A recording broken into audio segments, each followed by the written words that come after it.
another video for you guys today. I'm here with Suicide Be Here Tomorrow. Logan Paul just uploaded yesterday, because I'm doing the videos tomorrow. I forgot to do it yesterday, but he uploaded on Wednesday, and everybody said he was going to upload on Wednesday, which he did, and it was called Suicide Be Here Tomorrow. The original video will be a link in the description. Go subscribe to it, and Logan for followers for 2 and walkers 2. 3 of them. But anyways, for the video will be a link in the description. If it lags off anything, follow me on my social media, so link in the description. Comment any video you want me to do. You feel me? Anything that's popular, anything that's not popular, anything I'll do for you guys. Feel me? And let's just get into the video. Let me give you a backflash. He did a video, suicide video, feel me? Everybody knows that. But he didn't mean to do it. Feel me? But let's just get into the video. And after that, I'll explain everything.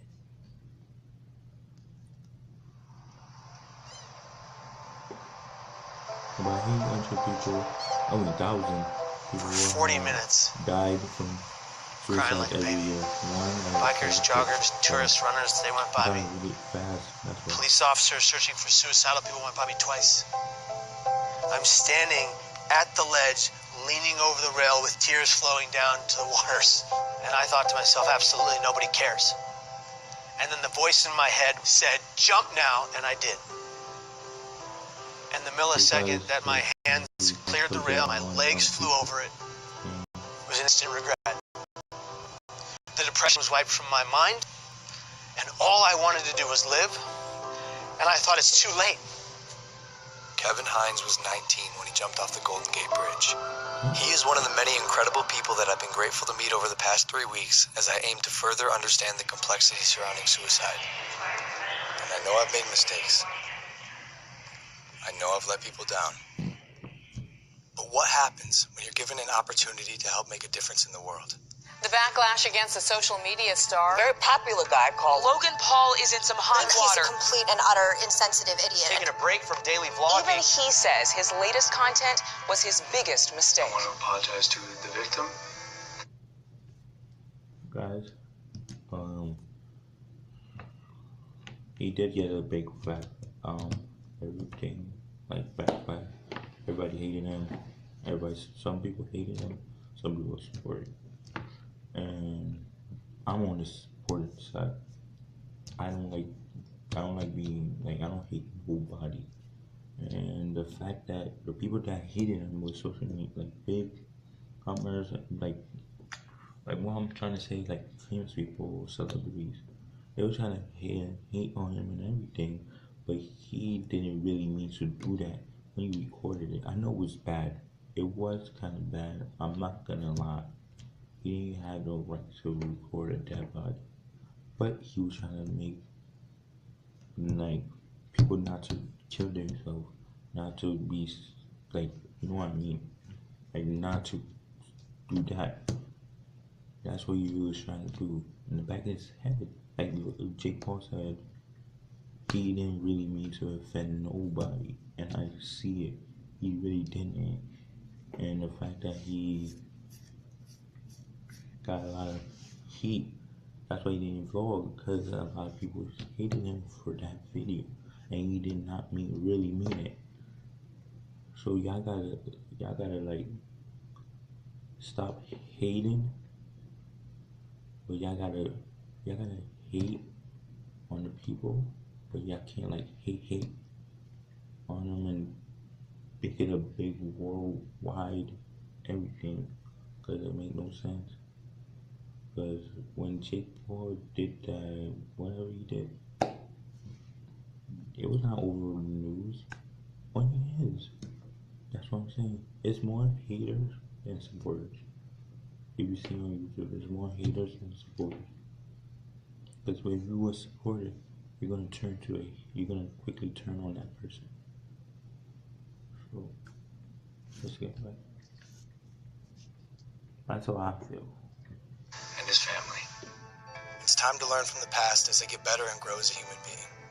I'm here to have a hard conversation so that those who are suffering can have easier ones. So I've never been so humbled in my life by a single event. Were you kind of shocked by it? I was shocked to discover just how big this is. You've never known anybody that killed themselves? No one. And that was part of the problem. It's just my ignorance on the subject. But in Ohio, where you come from? Yeah, you see? That's the problem that he's doing this. Because he realized what he did was wrong. He even realized it. But he still hated on him for no reason. It was just one mistake. It's not like gonna affect the world. It's the second leading cause of death.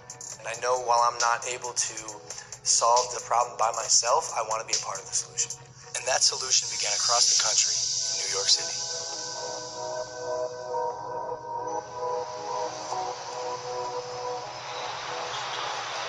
We sat down with Dr. John Draper, director of the National Suicide Prevention Lifeline. We have to change the conversation publicly from just focusing on suicide and how something bad is happening and say, well, what do we do about it? Help people understand that the first thing they need to do is reach out and talk to somebody when they're feeling in despair. Because you're not alone with it anymore. They've done studies with people who are experiencing any kind of pain, including hanging off a cliff. You can hold on a lot longer if somebody is right there with you. That is true. There's someone in your life that likes you, love you, and everything. Don't ever think that someone's not with you for anything. I think as a society, as human beings, we just have to be more compassionate.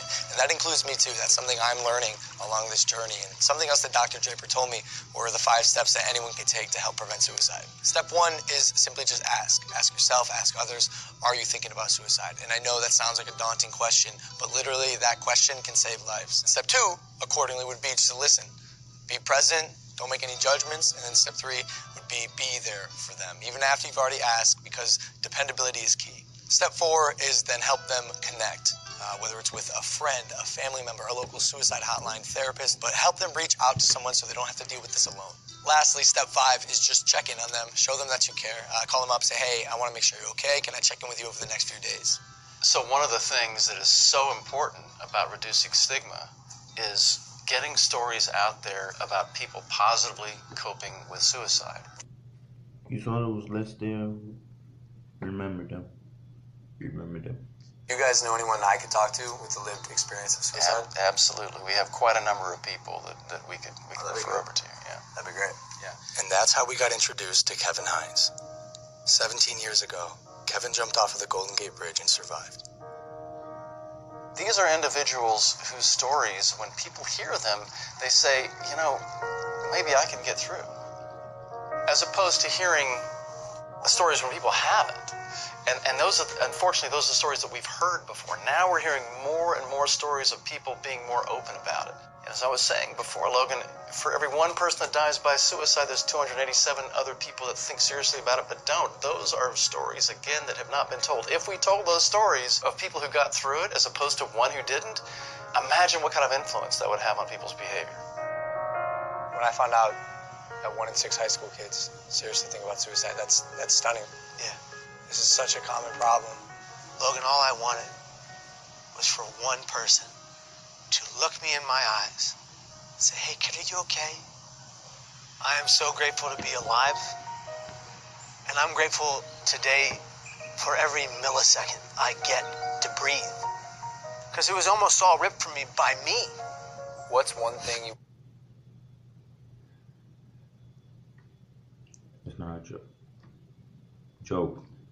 would have said to your younger self, to the Kevin who was 19, sitting on the bus, if you were next to you, and instead of the guy who pointed and laughed, what would you say? I would just put my hand on the It's heartbroken. It's heartbreaking. I would just put my hand on my shoulder, and I would just say, I'm here for you. I got you. We need to be a society that comes together for every person in the community that's going through hell. And in order to do that, every person that's going through hell, whatever hell, has to be honest about their pain. And if they're going to be honest about their pain, we are going to collectively answer the call and be there for that individual. Because if you don't see beauty in the next person you meet, you're not looking hard enough. You're incredible, dude. This is an honor for me. It's an honor for me too, brother.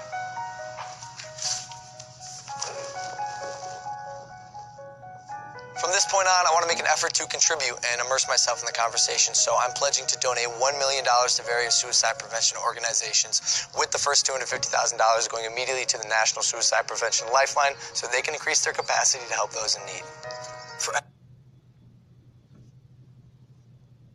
$1 million.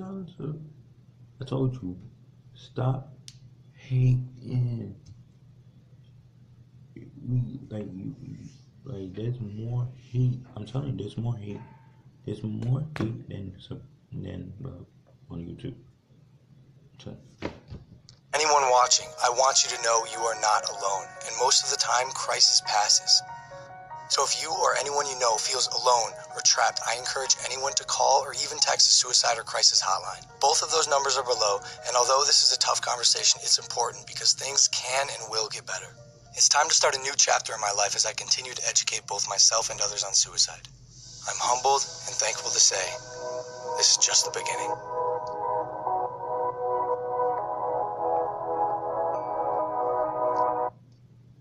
That's a number.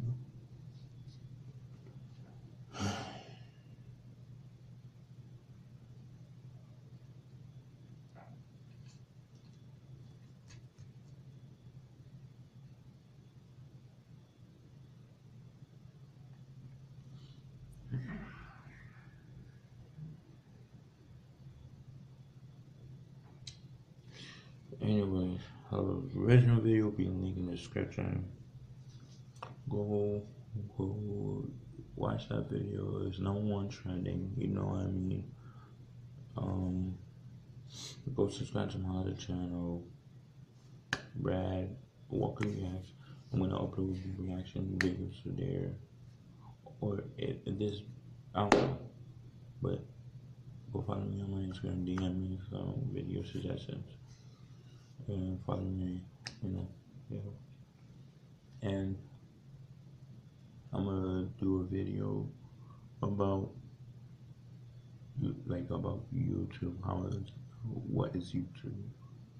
I'm gonna do a video. If this video gets to like 20 views or 10 or 20 views, I'll do a video about what is YouTube. Alright. The Walkers.